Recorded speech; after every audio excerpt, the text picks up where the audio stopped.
mi power, ¿sí? Sí, sí. Sí, sí. Bien. Bueno, con respecto para todos ya, para mi grupo también, así no tengo que repetir lo mismo el jueves que vamos a tener la clase. Recuerden que trabajamos con cualquier tipo de fuente de información fidedigna, ¿sí? No hay un manual de hematología que nosotros recomendemos. Sí pueden utilizar los libros de medicina interna de Harrison, de Farreras, o pueden también utilizar las guías nacionales de la Sociedad Argentina, que está acá arriba, que pueden ingresar por web, e incluso tienen un aplicativo que pueden bajar al celular y pueden leer todas las guías nacionales de diagnóstico y tratamiento de hematología, que son muy interesantes y están actualizadas. También van a encontrar en la plataforma virtual de la UNL un sitio que se llama Hematología Clínica, en el cual se pueden anotar todos, y en él van a encontrar casos clínicos y preguntas multiple choice, justamente para desarrollar los temas de hematología durante toda la rotación, ¿sí? Hematología clínica, y les decía que el código de ingreso, la password de acceso es EMACLI, de hematología clínica, EMACLI, con H obviamente, y mayúsculas todas, ¿sí? Bien. Entonces vamos a empezar por una introducción general a la hematología. Ustedes saben que nuestra especialidad tiene tres grandes áreas de trabajo. Una es la hematología clínica, que es básicamente la hematología que se desarrolla en todo lo que se refiere a lo que no es trombosis y hemostasia y oncología, fundamentalmente el tratamiento de las anemias. La oncohematología, que es toda la rama en la cual trabajamos con las patologías malignas de la médula ósea y del sistema de defensa inmune, ¿sí? Fundamentalmente los linfomas, las leucemias, los mielomas, son nuestra área de trabajo. Y por último, el área de trombosis y hemostasia, en la cual trabajamos sobre todo justamente con el sistema de la coagulación, los anticoagulados, las trombosis, etc. Y justamente estas son las tres áreas que vamos a desarrollar en la rotación y en los seminarios. Recuerden que partimos del sistema linfohematopoyético, ese es nuestro tejido, nuestro sistema de estudio, ¿sí? Que está constituido por un tejido conectivo especializado, que es la sangre, la médula ósea, que es otro tejido conectivo especializado, y los órganos linfáticos, como el vaso, el timo, los ganglios linfáticos. Es importante entender que la base de todo esto es la médula ósea, que es el tejido, uno de los tejidos más activos, con mayor cantidad de mitosis, ya que necesita generar una cantidad exorbitante de células por día. Fíjense, 3 billones de glóbulos rojos por kilo de peso por día, y 1.600 millones, 1,6 billones de neutrófilos por kilo de peso por día. Es una cantidad abismal de células que genera la médula por día, y eso también lo hace uno de los tejidos más sensibles a los tóxicos. Vamos a trabajar en base a estas, generalmente en la sangre vamos a ver los recuentos de estas 3 series, de estas 3 células, ¿sí? Recuerden que son células, no como les dijeron en tercer año que eran elementos formes de la sangre, son células. El glóbulo rojo es una célula anucleada, la plaqueta es una célula anucleada, y los glóbulos blancos o leucocitos son células nucleadas. Esto es una introducción a cómo se organiza la médula ósea, ¿sí? Fíjense que hay células progenitoras, o células madre, o stem cells. Hay una célula pluripotencial que tiene alrededor, hay muy poquitas de estas células, son alrededor de 10.000 en la médula ósea, y tienen una capacidad de autorregeneración y también de compromiso de linaje a otras células progenitoras, unas que van hacia el linaje linfoide y otras que van hacia el linaje mieloide.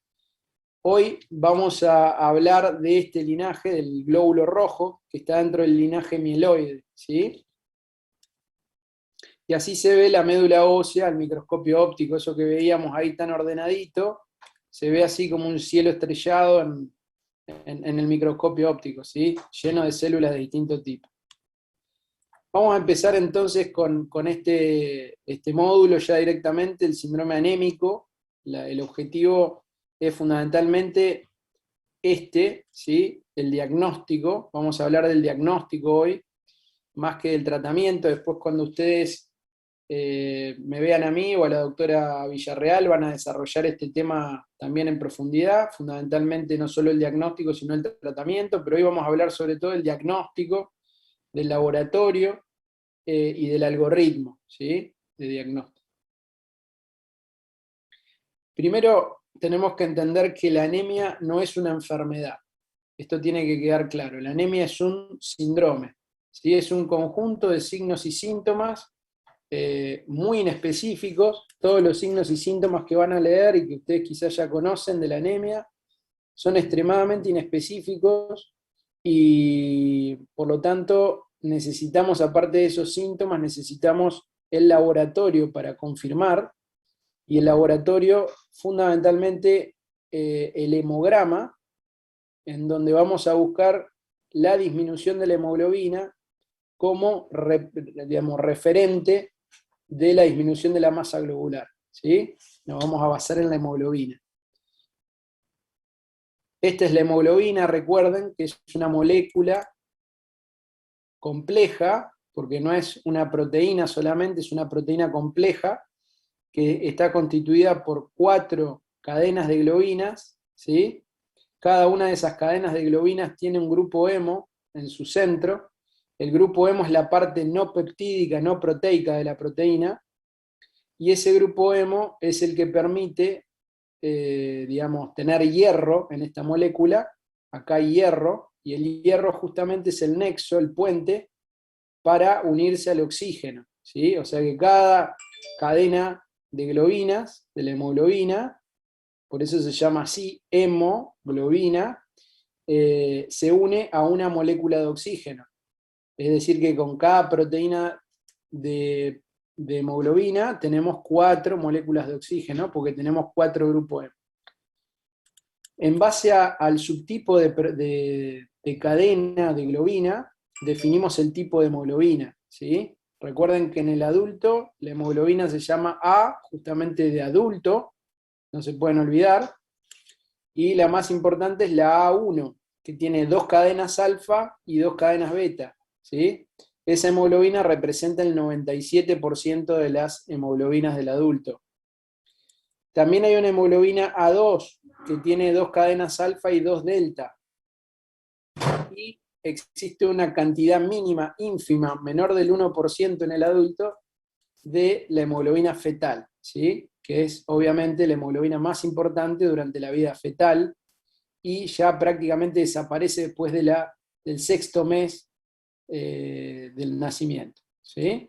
Entonces, nos vamos a focalizar en esta proteína, que es la proteína intracelular, está dentro del glóbulo rojo, no afuera, está dentro.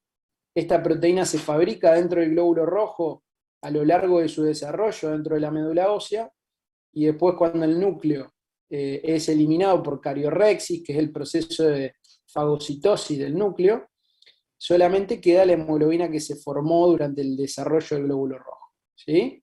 Es la proteína más importante dentro del glóbulo rojo y representa el 90% del hierro acumulado en el organismo, ¿sí? O sea que es el almacén de hierro más importante de todo el organismo. Esta proteína es la que nos va a permitir diagnosticar la anemia, ¿sí?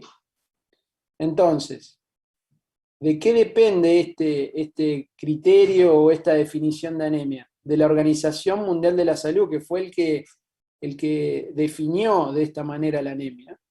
Y también define no solamente qué valor de hemoglobina es normal, sino qué valor de hemoglobina es normal a distintas edades, ¿sí? Nosotros en este seminario y en esta rotación vamos a hablar de la hematología del adulto, no vamos a hablar de los niños, pero fíjense que en los niños los puntos de corte son distintos que en los adultos, ¿sí? Y por supuesto, como ustedes saben, según el sexo, el punto de corte también es distinto. En las mujeres es de 12 gramos, en el hombre adulto es de 13 gramos, y en la mujer embarazada es de 11 gramos en el primer y en el tercer trimestre, y de 11,5 en el segundo trimestre. ¿Sí? Hay otros elementos que pueden modificar el punto de corte de la hemoglobina. A medida que vamos subiendo en el nivel del mar, básicamente el punto de corte sube, es decir, el nivel de hemoglobina normal es más alto. ¿Por qué? Porque se produce más eritropoyetina por la altura. Entonces, si vos vivís en el Alto Peruano, ¿sí? Por ejemplo, vas a tener seguramente un punto de corte más alto normal. Si vos vivís en Santa Fe, vas a estar acá, en 0, o sea, 13 y 12. Ahora, si vos vivís en La Paz, seguramente el punto de corte se va a ir más alto. Esto hay que tenerlo en cuenta, sobre todo si no trabajan a nivel del mar. Segundo punto, los pacientes que fuman. Los pacientes que fuman, por el mismo fenómeno de hipoxemia-hipoxia que se genera con la altura, pero ahora generada por el hábito tabáquico, también tienen una corrección según la cantidad de paquetes que fumen por día, ¿sí? Esto también tiene que ver con la hipoxemia y la secreción de eritropoyetina para compensar, ¿sí? Es decir, que los puntos de corte que dice la Organización Mundial de la Salud y la Organización Panamericana de la Salud son relativos a la altura, a la edad, al sexo y al hábito tabáquico, ¿sí? Esto es importante que lo tengan en cuenta. También van a ver en la definición de la Organización Mundial de la Salud que existe la posibilidad de considerar los desvíos estándar por debajo de la media. ¿Qué es lo normal o qué es básicamente lo que se considera diagnóstico para anemia? 2 desvíos estándar por debajo de la media. Es un concepto interesante pero poco útil en la práctica. ¿Por qué? Porque en realidad es interesante porque podrías diagnosticar anemias en pacientes que son hombres y tienen 13 de hemoglobina o mujeres que tienen 12 de hemoglobina, porque no te estás basando en puntos de corte simples, sino en promedios y en desvíos estándares en relación a ese promedio. ¿Cuál es el problema del uso en la práctica? Que en realidad no tenemos habitualmente el promedio de un paciente. No es fácil sacarlo, no es fácil tener todos esos datos. Entonces, en la práctica solemos usar los puntos de corte sencillos, simples, ¿sí? Podemos usar el hematocrito, podemos usar los glóbulos rojos. Los glóbulos rojos no lo usamos para nada, salvo alguna excepción. Y los hematocritos se pueden utilizar si no tenés la hemoglobina, pero obviamente no va a ser tan preciso como la hemoglobina. Entonces, básicamente el síndrome anémico es una clínica inespecífica, que no voy a adentrarme en esa clínica porque ustedes la conocen bien, y si no la conocen la tienen que estudiar, pero obviamente saben que la disnea de esfuerzo, fundamentalmente es una característica, las palpitaciones, la taquicardia sinusal, la astenia, la dificultad para concentrarse, el insomnio, la somnolencia, la palidez cutáneo-mucosa, los soplos sistólicos funcionales, a veces puede haber también, por supuesto, alguna alteración a nivel digestivo, más específico cuando tenés un síndrome megaloblástico, como por ejemplo la glositis o la disfagia por membranas esofágicas, o podés tener alteraciones en las uñas, como por ejemplo la coiloniquia, más típica de la ferropenia, o trastornos neurológicos, como por ejemplo síndromes confusionales o síndromes pseudodemenciales generados por déficit de vitamina B12, o neuropatías periféricas mixtas, generadas también por déficit de vitamina B12, o afectación de los cordones posteriores de la médula, generadas también por déficit de vitamina B12. Fíjense Estos son algunos de los ejemplos, por supuesto que hay muchos más signos y síntomas, pero fíjense que ninguno es específico, ¿sí? Ninguno es específico. Por lo tanto, tenemos que considerarlos, pero lo que nos va a definir el diagnóstico es el laboratorio, ¿sí? Recuerden que en el laboratorio tenemos dos grandes estrategias para definir ese hemograma, que va a ser el centro del diagnóstico. El hemograma puede ser electrónico o computarizado, ¿sí? O automatizado. Esto se llama contador hematológico, que está a la izquierda, y utiliza una tecnología de impedancia eléctrica o una tecnología láser, básicamente para contar las células, ¿sí? ¿Cómo funciona esto? Le saco sangre venosa a un paciente, la sangre va a un tubito con heparina, esta aguja que baja acá absorbe la muestra, y dentro de este aparato se genera un flujo unicelular, y hay un lector en el cual se utiliza un campo magnético en la impedancia eléctrica.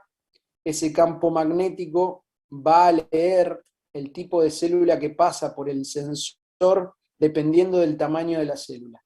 Las células más grandes van a generar una diferencia electromagnética que va a generar un numerito, y ese numerito va a significar que lo que pasó fue un glóbulo rojo, fue una plaqueta o fue un glóbulo blanco.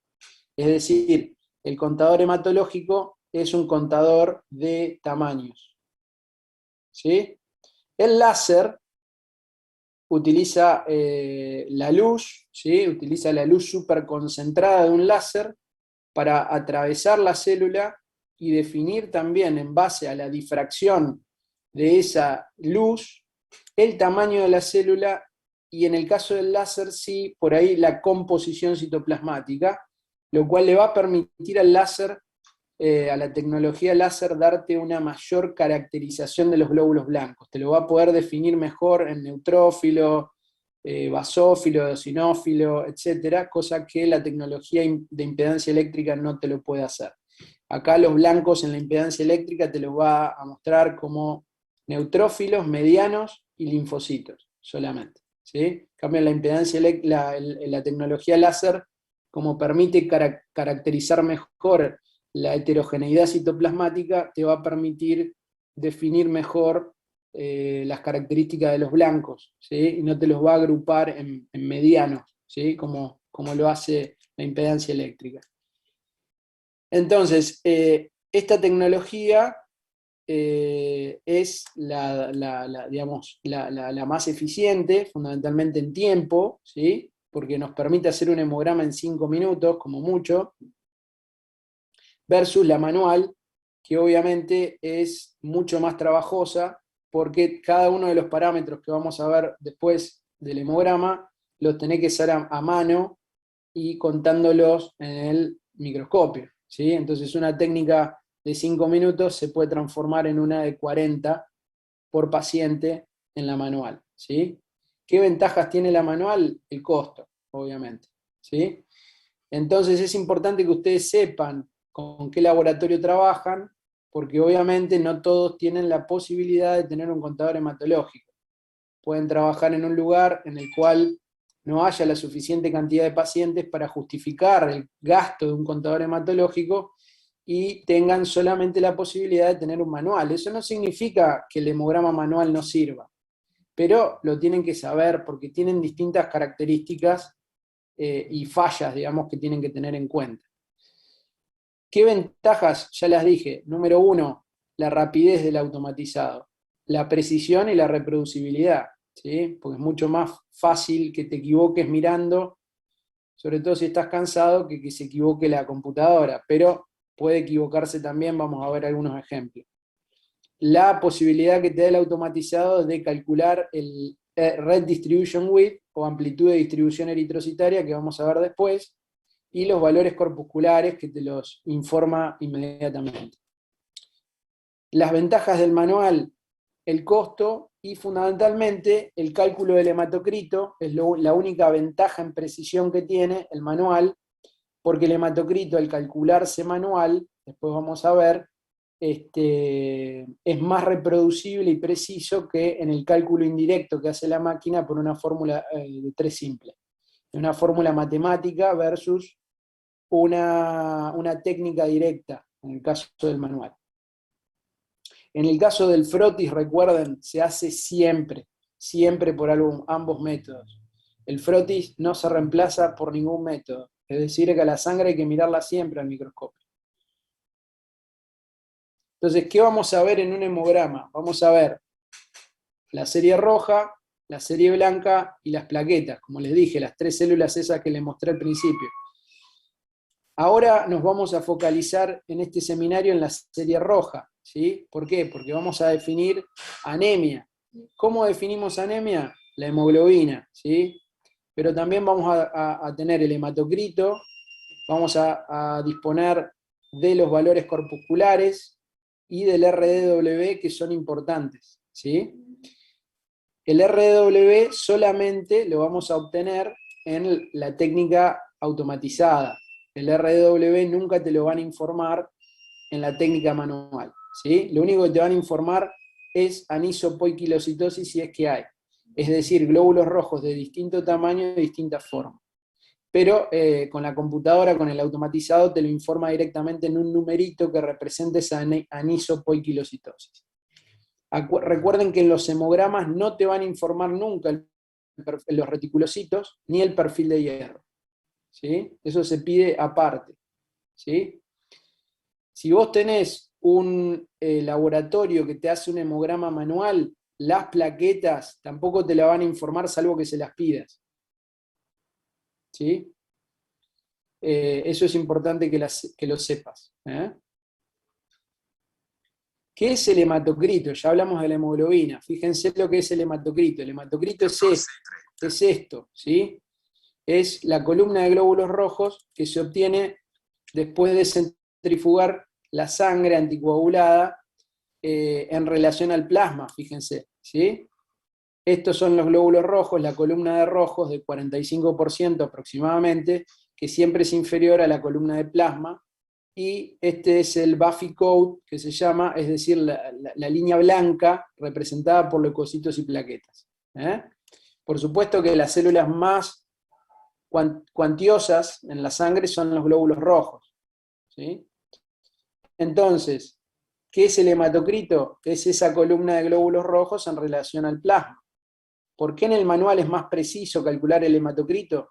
Porque lo ves directamente. Lo ves al hematocrito y lo llevas a una tabla que se llama ábaco, y esa tabla te dice qué hematocrito tenés.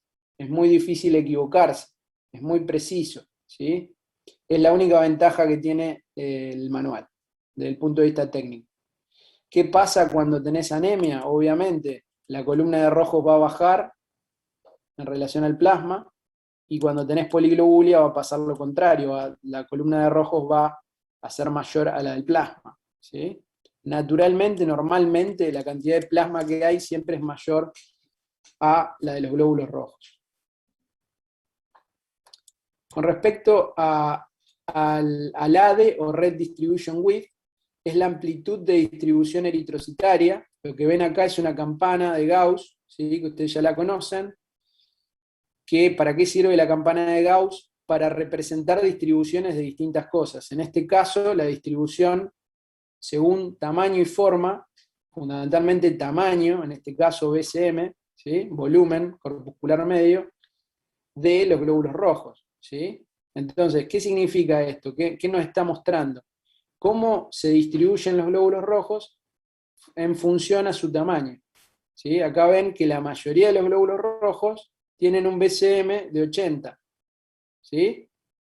Ahora, va a haber una distribución hacia la izquierda y hacia la derecha. Por supuesto que va a haber glóbulos rojos que tienen menos de, alrededor de entre 70 y 80, y otros que tienen alrededor de 80 y 90, ¿sí?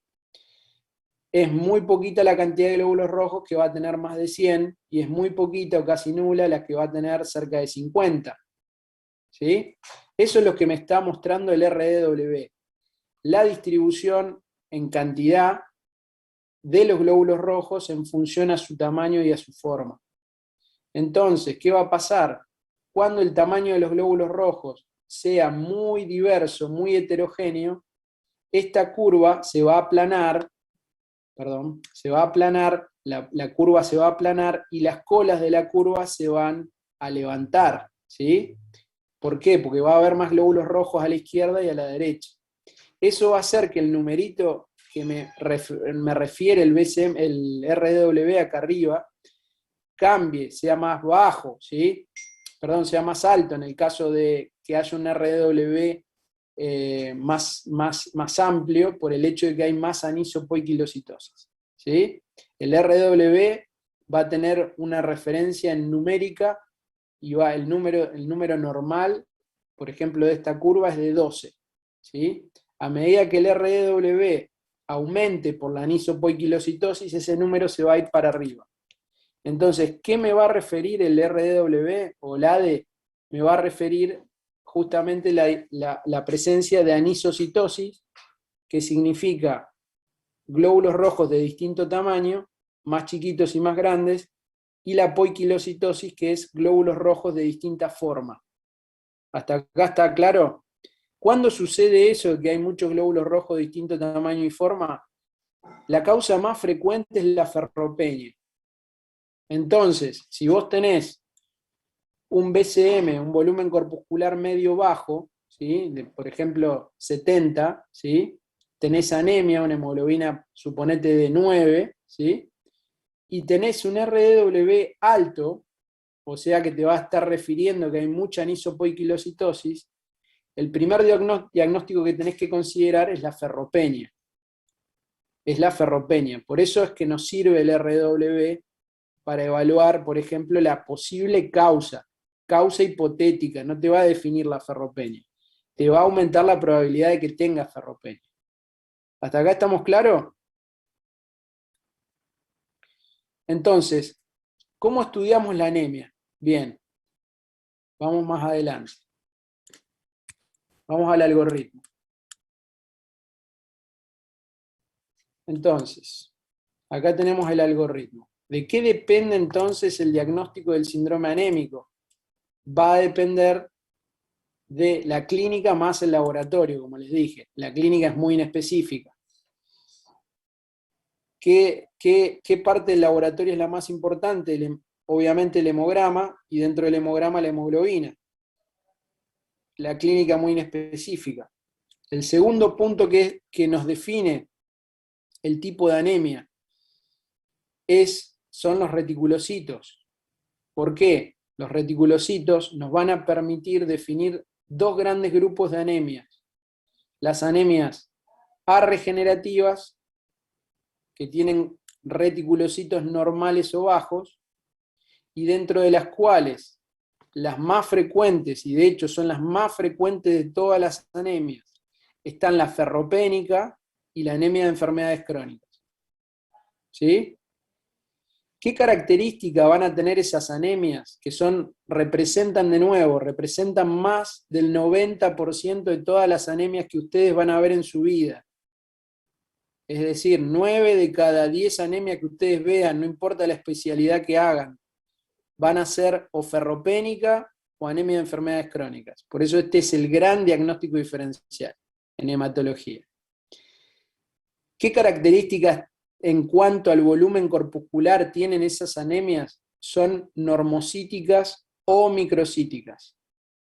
Son normocíticas o microcíticas. Y son siempre A-regenerativas, con la A adelante, A-regenerativas. ¿Por qué? Porque no tienen reticulocitos o son normales los reticulocitos. Si vos tenés hemoglobina baja y reticulocitos normales, esos reticulocitos ya están bajos, porque justamente los reticulocitos, que son los precursores de los glóbulos rojos, deberían estar altos si tenés anemia, porque tienen que estar compensando el déficit. Son inversamente proporcionales al valor de la hemoglobina o el hematocrito. ¿Está claro?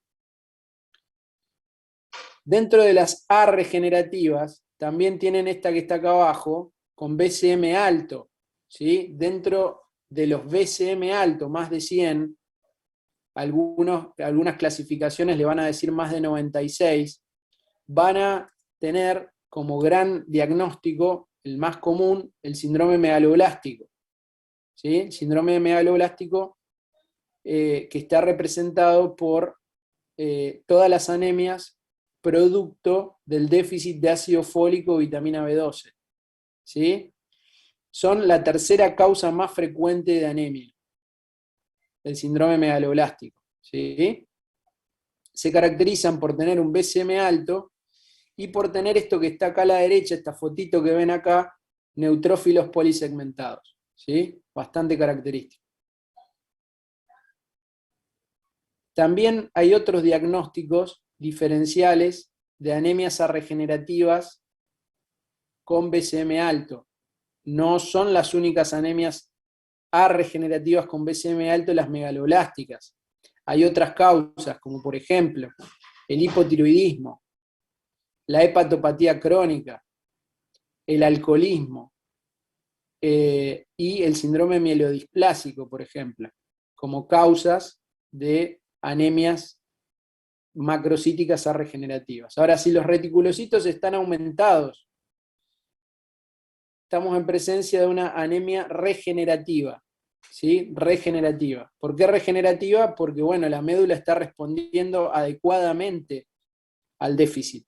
Me baja la hemoglobina, me baja el hematocrito, la médula responde para generar más glóbulos rojos. Es lo que tiene que pasar. ¿Cuáles son las causas de anemias regenerativas? ¿Sí? Fundamentalmente 3. Número 1, hemorragias agudas. Cuando digo hemorragias agudas, estoy diciendo hemorragias clínicamente significativas, agudas. Hematemesis, ¿sí? Epistaxis muy severas, hematurias muy severas, ginecorragias muy severas, proctorragias, ¿sí? Estoy hablando de cuadros agudos importantes. No estoy hablando de un cáncer de colon que gotea. ¿Está? Número 2, el síndrome hemolítico. El síndrome hemolítico, ¿sí? Y número 3, las anemias arregenerativas, de estas que estaban a la izquierda, pero después de 10-15 días de tratamiento. Si yo una anemia ferropénica, una megaloblástica, las trato con hierro, con ácido fólico y B12, a los 13 a 15 días voy a ver el pico reticulocitario. Los reticulocitos van a empezar a aumentar. ¿Por qué? Porque le estoy dando lo que necesita a la médula para generar glóbulos rojos. Entonces, si yo no tengo en cuenta en el interrogatorio de un paciente con anemia el tratamiento que está haciendo el paciente por ahí no considera que el hierro es un medicamento. Y vos le preguntaste, señor, ¿usted está tomando algún medicamento?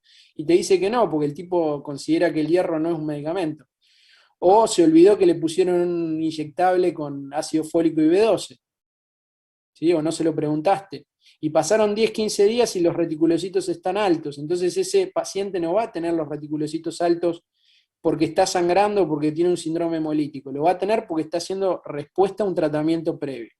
Por eso siempre recuerden que un paciente con anemia le tienen que preguntar, dentro de las cosas, aparte de la edad, del sexo, como siempre, los antecedentes patológicos, los antecedentes medicamentosos, le tienen que preguntar si ya empezó algún tratamiento para la anemia. ¿Sí? Porque a veces a los pacientes no se les caen esas ideas para comentártelas. ¿Sí? Entonces le tienen que preguntar eso, activamente. ¿Sí? Y también le tienen que preguntar, como vamos a ver en un ratito, si recibió sangre el paciente, si lo transfundieron. ¿Sí? Si lo transfundieron fundamentalmente dentro del último mes. ¿Sí? Bien, ¿hasta acá estamos? Vamos a plantarnos acá. ¿Sí? En una hipótesis de trabajo de una anemia arregenerativa. Supónganse que yo los consulto, ¿sí? Yo soy un adulto joven, ¿sí? Dentro de todo, no tanto, pero más o menos, que supónganse que tengo una anemia, ¿sí? Normocítica, normocrómica, normocítica porque el BCM está en 80, supónganse, normocrómica porque el HCM, el CHCM están normales, de 9 gramos de hemoglobina, ¿sí? Y los reticulocitos me dan normales. Los glóbulos blancos, las plaquetas están normales, ¿sí? Tengo una anemia normocítica de 9 gramos de hemoglobina. ¿Cómo seguirían ustedes el estudio de ese paciente? ¿Qué les parece? ¿Cuál es el próximo paso? Habría que pedir ferritina, transferrina. Perfecto, perfecto. ¿Ven acá que dice perfil de hierro? Bien. Si yo tengo una anemia normocítica o microcítica A regenerativa y no tengo una causa evidente, ¿sí?, que me indique que esa anemia es ferropénica, por ejemplo, si yo en vez de ser yo, soy una mujer de 20 años que menstrua 10 días por ciclo, cada 15 días, ¿sí?, o sea, una barbaridad. Obviamente que esa mujer, si tiene una anemia microcítica con un RDW alto, voy a pensar que la causa es ferropénica y es por la hipermenorrea que tiene. ¿Está claro? Ahora, yo, que no tengo ninguna patología concomitante, no tengo ningún cuadro evidente que me genere la anemia, ¿sí?, ni tampoco ningún antecedente patológico ni medicamentoso, ustedes no pueden establecer solamente con el BCM, con la hemoglobina y con el RDW cuál es la causa de mi anemia, ¿sí? Entonces van a necesitar, por ejemplo, el perfil de hierro que dijo su compañera muy bien, ¿sí? Entonces, vamos a ver qué es eso del perfil de hierro, ¿sí? Acá lo tienen. ¿El perfil de hierro qué es? El perfil de hierro es la ferremia, es decir, el hierro en sangre, o sideremia es lo mismo, la concentración de hierro, la saturación y la capacidad de transporte de una proteína que se llama transferrina. La transferrina es la proteína que transporta el hierro desde una célula a otra, ¿sí? En el sistema fisiológico del equilibrio del hierro, en el cual el hierro se absorbe en el duodeno, en el enterocito, el hierro pasa del citoplasma a la membrana basal a través de una proteína que se llama ferroportina, ¿sí? Y ese hierro se une a la transferrina, ¿para qué? Para ir a cualquiera de las otras células, ¿sí? La transferrina es como un colectivo, ¿eh? Y la ferritina, que dijo su compañera, que es básicamente una proteína de almacenamiento del hierro intracelular, ¿sí? Ese es el perfil de hierro.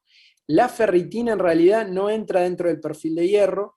El perfil de hierro per se sería la concentración de hierro, la saturación de transferrina y la capacidad de transporte, a la cual le podés agregar la ferritina.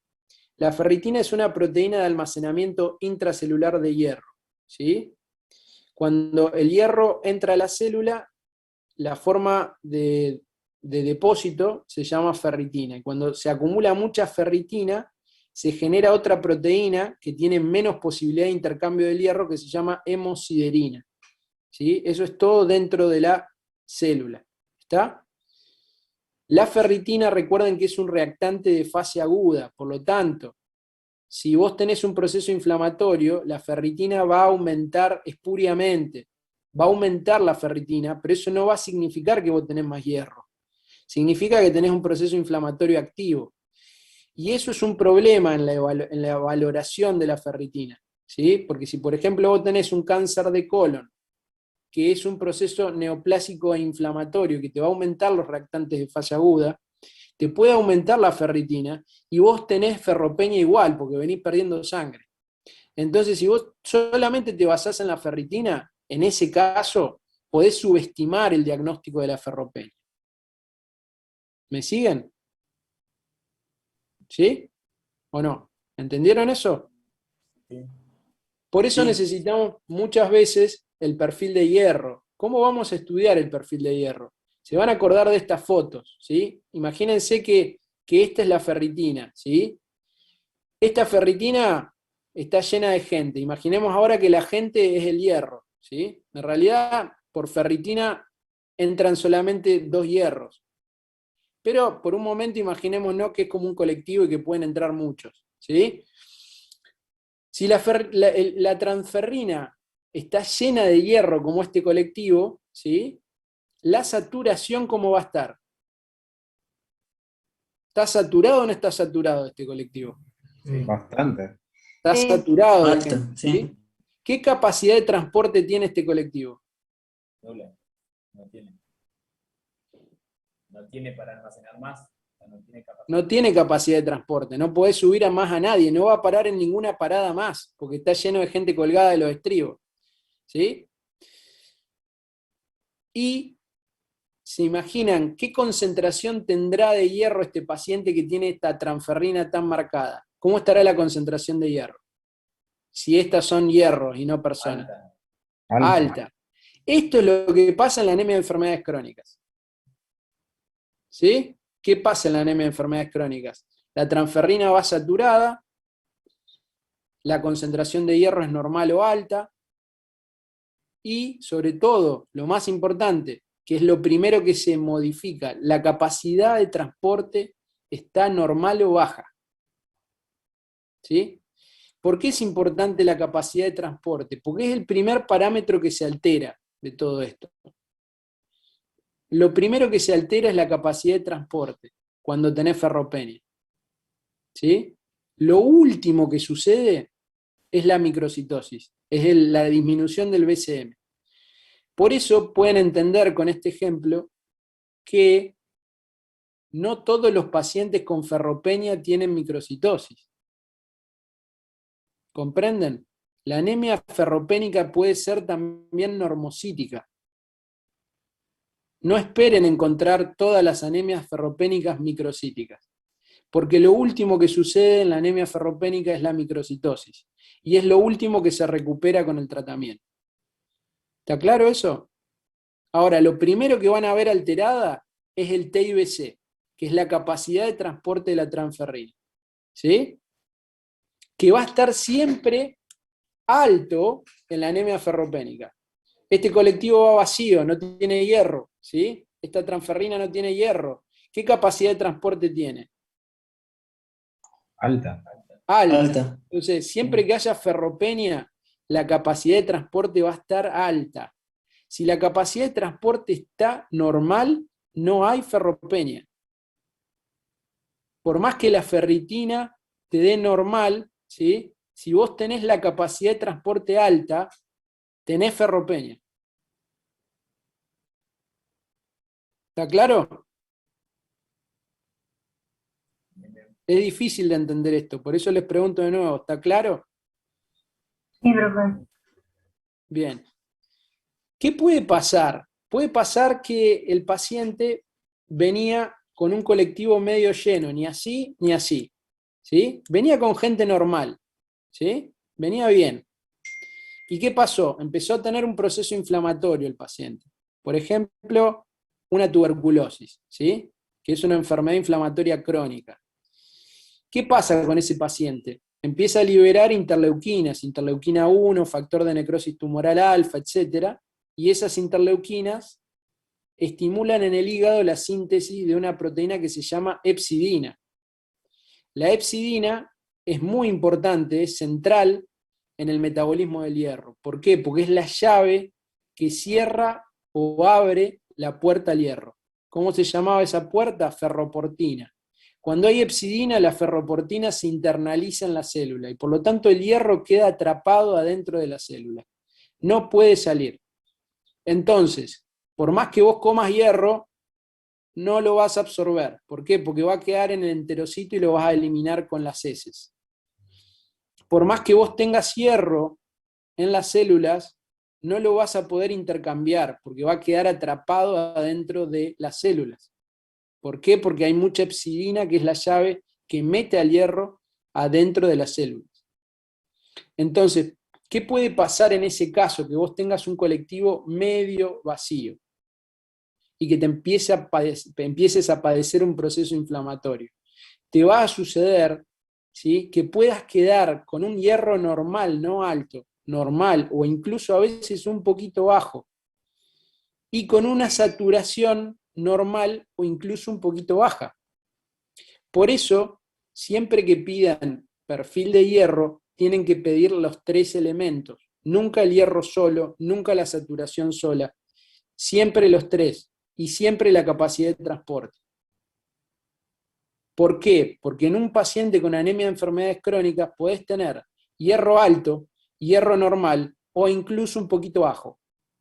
o podés tener una saturación alta, como esta, una saturación normal, ¿sí? O una saturación un poquito baja. No va a estar vacío, no vas a tener una saturación de 4, cuando lo normal es más de 20. No vas a tener 4, pero podés tener 15. ¿Sí? ¿Por qué? Porque el hierro no puede bajar ni subir del colectivo, en esos casos. ¿Sí? El colectivo queda dando vuelta, vuelta, vuelta y no para más. ¿Por qué no para más? Porque no hay que intercambiar. Entonces, lo primero que tienen que ver ustedes es la capacidad de transporte. Porque esa siempre va a estar normal o baja en esos casos, en donde hay una anemia de enfermedades crónicas. ¿Sí? ¿Se entendió esto? Bien. Sigamos entonces. Si tenemos una anemia de enfermedades crónicas, el próximo paso va a ser estudiar por qué tenemos la anemia de enfermedades crónicas. Lo mismo que si tenemos una anemia ferropénica, el próximo paso va a ser buscar por qué tenemos una anemia ferropénica. La mayoría de las anemias ferropénicas, como ustedes bien saben, la causa es por pérdidas. Entonces, si ven un paciente como yo, que tiene una anemia ferropénica y te dice, como les digo yo, no tengo ninguna pérdida, no pierdo sangre por orina, por materia fecal, no veo nada, háganle una endoscopía digestiva, sobre todo baja, porque la primera causa de pérdida es digestiva. ¿Está? Segundo, si tengo una anemia de enfermedades crónicas, tengo que buscar por qué tengo la anemia de enfermedades crónicas. Entonces, necesito ver cómo está la función renal, cómo está el hepatograma, cómo está la función tiroidea. Tengo que descartar si no hay algún bichito, alguna virósica dando vuelta, como por ejemplo el HIV, la hepatitis B, la hepatitis C, etc. Y por supuesto el proteinograma electroforético, que ustedes lo tienen que repasar porque generalmente en todas las rotaciones no tienen ni idea de qué se trata. El proteinograma electroforético es muy importante porque podemos estudiar todas las proteínas de la sangre en un solo test, ¿sí? Y eso nos permite ver si hay un proceso inflamatorio, un proceso neoplásico, una gamapatía monoclonal como un mieloma, ¿sí? O incluso una hepatopatía crónica. Volvemos acá. Ahora vamos a la hipótesis de que en realidad tengamos una anemia regenerativa. Y dijimos que las anemias regenerativas tenían 3 grandes causas: hemorragias agudas, hemólisis o regeneración por tratamiento previo. Las hemorragias agudas y los tratamientos previos son bastante fáciles de detectar. Nos vamos a concentrar ahora en la hemólisis, ¿sí? En cómo diagnosticar la hemólisis. La hemólisis no es una enfermedad tampoco. La hemólisis es un síndrome, ¿sí? ¿Qué tenemos en ese síndrome? 2 síndromes combinados. Síndrome anémico y el síndrome ictérico. ¿Sí? Síndrome anémico, ya vimos, conjunto de signos y síntomas inespecíficos, con una hemoglobina baja, y en este caso, en el síndrome hemolítico, va a ser una anemia regenerativa, con reticulocitos altos. ¿Sí? Recuerden que todas las anemias regenerativas con reticulocitos altos tienen un BCM que tiende a estar alto. ¿Por qué tiende a estar alto? Porque hay muchos reticulocitos. Y los reticulocitos son un poco más grandes que los glóbulos rojos maduros. Por lo tanto, el contador hematológico, que es una máquina, no es una persona, te va a contar el promedio del BCM más alto. ¿Por qué? Porque te va a leer a los reticulocitos como glóbulos rojos, cuando en realidad son reticulocitos. La única forma de ver los reticulocitos es en un frotis con una tinción especial, no la que se usa para el frotis de sangre periférica normal. Se llama celeste de Crecil, la tinción para ver los reticulocitos. ¿Cómo diferencian los reticulocitos de los glóbulos rojos? Por presentar un reticulado citoplasmático que son esbozos del sistema digamos, básicamente retículo endotelial de ribosomas, ¿sí? Quedan ribosomas sueltos en el citoplasma, y eso genera ese reticulado. Pero recuerden que todas las regenerativas tienen un BCM alto. ¿Sí? Bien. Esto es importante para el diagnóstico diferencial de las otras anemias que son macrocíticas A regenerativas, como las que vimos, por ejemplo la megaloblástica. ¿Qué tenemos que buscar si el paciente tiene una sospecha de síndrome hemolítico? Bueno, la bilirrubina indirecta, ¿sí? Que está acá. Recuerden que la bilirrubina es el producto de degradación del hemo, ¿sí? La bilirrubina surge del metabolismo y destrucción del hemo, que vimos de la hemoglobina. Eso sucede en el sistema retículo endotelial. Esa bilirrubina que se genera en el sistema retículo endotelial es la bilirrubina indirecta, la bilirrubina no soluble. Esa bilirrubina llega al hepatocito a través de la albúmina. Entra al hepatocito y se glucuroniza transformándola en hidrosoluble en bilirrubina directa. ¿Por qué aumenta la bilirrubina indirecta en un paciente con hemólisis? Porque el sistema retículo endotelial tiene que metabolizar muchísima mayor cantidad del grupo hemo. ¿Por qué? Y porque hay más destrucción de glóbulos rojos. ¿Se entiende? Entonces, va a haber un síndrome ictérico prehepático, es decir, va a haber aumento de la bilirrubina indirecta. ¿Sí? ¿Qué otras causas hay de aumento de bilirrubina indirecta? El déficit de albúmina, la hipoaluminemia, porque es el transportador de la hemoglobina indirecta, ¿sí? También puede ser un hematomas, que haya muchos hematomas, un gran hematoma que se esté destruyendo, ¿sí? Y también puede ser que el hígado tenga un problema y que no acepte la entrada de la bilirrubina indirecta. Eso se llama síndrome de Hilbert, que es bastante frecuente, ¿sí? También vamos a ver una variable muy sensible que es la LDH, la lactato deshidrogenasa, que es una enzima intracelular inespecífica, y que va a estar alta en la mayoría de los pacientes que tengan hemólisis. Es extremadamente raro que vos tengas un paciente hemolizando con LDH normal. Es casi imposible. O sea que la LDH, a pesar de ser inespecífica, es altamente sensible, ¿sí? Y tiene un valor predictivo positivo. Si vos tenés LDH alta, es muy probable que tengas una hemólisis, pero no es nada específica. La aptoglobina es una proteína que sirve de buffer para la hemoglobina libre.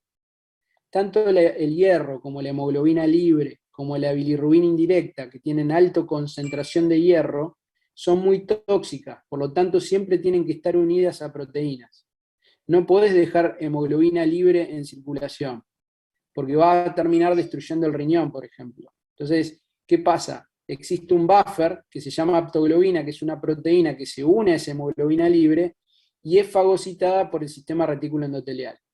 Entonces, cuando la aptoglobina baja en sangre es porque hay hemoglobina libre, y si está baja la aptoglobina es porque estás hemolizando. ¿Está claro?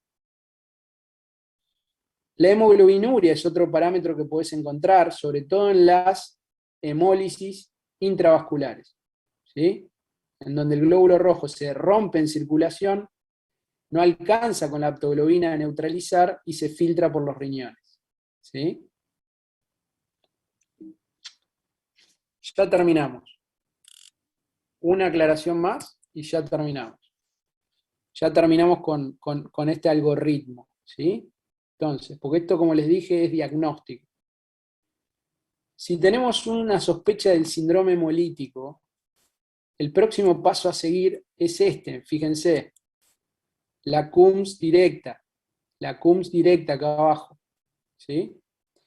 Recuerden que la CUMS me permite definir dos grandes grupos de hemólisis, ¿sí? ¿Cuáles son esos grandes grupos de hemólisis?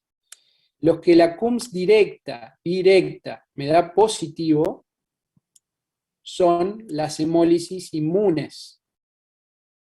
¿Sí? CUMS directa positivo, tengo una anemia hemolítica inmune.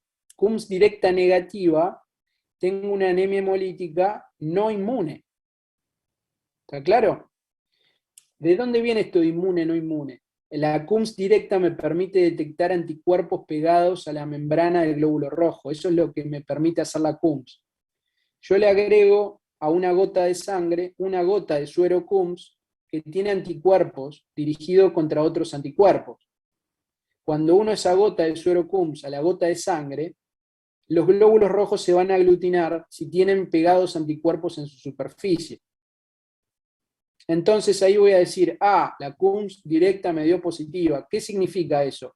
Que el glóbulo rojo tiene anticuerpos en su superficie. Por lo tanto está opsonizado, está insensibilizado. Y por lo tanto es muy probable que mi anemia hemolítica sea inmune. No digo autoinmune, digo inmune. ¿Sí? ¿Por qué digo inmune? Porque otra causa de CUMS directa positiva puede ser la transfusión previa. Si yo tengo una transfusión previa, ¿qué puede suceder? Que tenga anticuerpos del paciente dirigidos contra los glóbulos rojos del donante, y entonces no tengo una anemia hemolítica autoinmune, tengo una anemia hemolítica aloinmune. Es decir, los anticuerpos no están dirigidos contra los glóbulos rojos del paciente, sino contra los glóbulos rojos del donante. Entonces, si tengo transfusión, no tengo transfusión previa, como dice acá, no tengo transfusión previa dentro del mes, la primera sospecha es que sea una anemia hemolítica autoinmune, ¿sí? Y ahí se divide en anticuerpos fríos, calientes y mixtos. Ustedes van a estudiar más en profundidad después, ¿sí? Ahora, si yo tuve una transfusión previa dentro del mes, ¿sí? Ahí lo que voy a sospechar es que el paciente puede estar haciendo una reacción cruzada con la sangre transfundida. Y eso se llama anemia hemolítica aloinmune, porque los anticuerpos van a estar dirigidos a la sangre exógena que entró en el sistema. ¿Está claro? Último punto que les quiero marcar. Si ustedes tienen una anemia hemolítica autoinmune, no inmune, con CUM directa negativa, tienen plaquetas bajas, lo primero que tienen que pensar es en un síndrome microangiopático, ¿sí? Por eso es muy importante esto. ¿Por qué es importante? Porque los microangiopáticos son altamente mortales. ¿Cuáles son los microangiopáticos?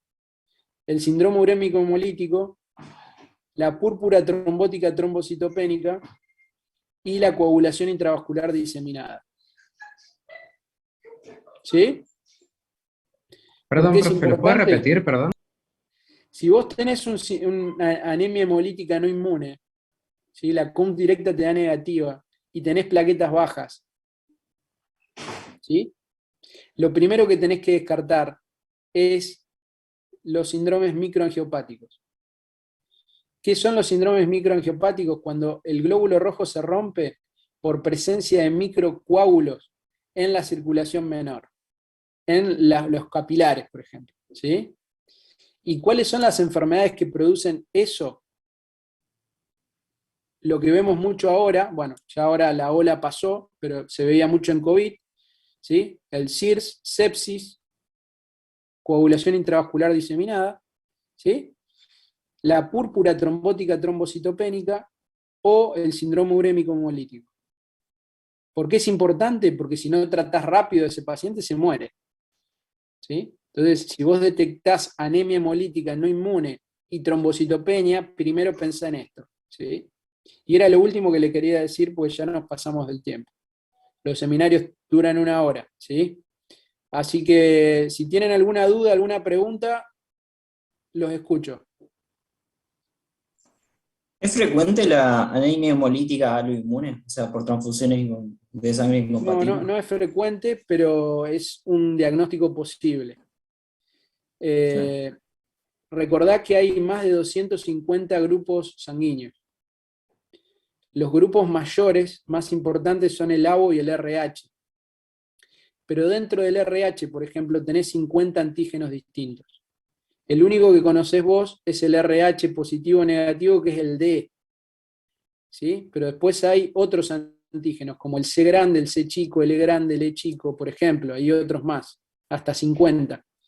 Entonces, el paciente que vos lo transfundiste, por ejemplo, era compatible ABO-RH, pero quizá tenía una incompatibilidad menor.